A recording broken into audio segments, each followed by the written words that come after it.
Women in Darfur have suffered immensely since the civil war conflict broke out in early 2003. After visiting the region this month, 3 of the women leaders called for urgent action to be taken to help the women and the children in the war and put an end to the terrible situation. Women there have been raped, assaulted, and many have seen their families murdered in front of them. Even when they have gone into refugee camps, they have not been safe and have been attacked, ostracized, and deprived of food. Before the camps and even the camps, those women have been lacking security and protection.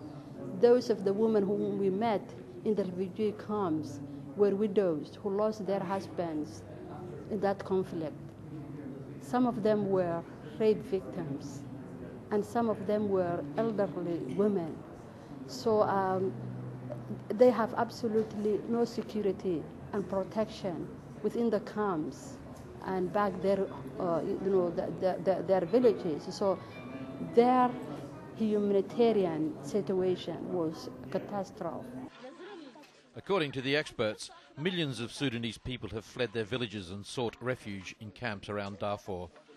Another 200,000 sought safety in nearby Chad, but many of these camps are on a 6-kilometre stretch near the border and remain vulnerable to frequent attacks.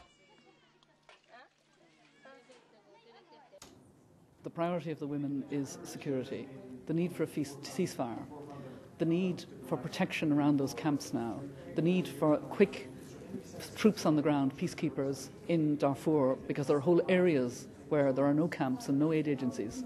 The need for an inclusive peace process. So we spoke with Abdul Wahid in Paris twice, and we tried to persuade him as women, his people, were suffering terribly, and that we needed him to realize this is the moment to get involved in that peace process.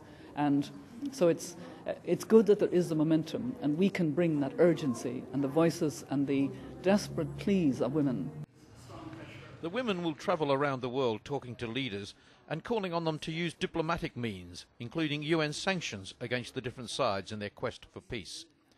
Dr. Musimbi Kanyoro of the World Young Women's Christian Association explained the importance of such a ceasefire. By making public that ceasefire now is what is needed. Ceasefire will enable discussions to take place, peace discussions to take place.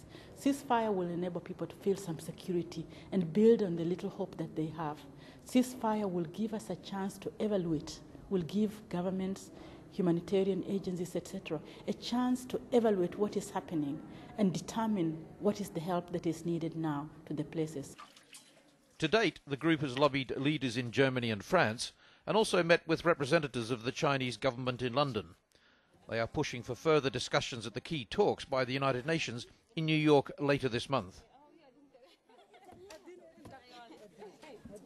This whole complex situation needs to have a comprehensive political solution, permanent ceasefire, genuine negotiations that can bring together all the conflicting parts in order this inhuman suffering and tragedy of the people to stop. According to the United Nations, at least 200,000 people have died from starvation, disease and killings in the troubled region. This all-women group are keeping the issue high on the international agenda.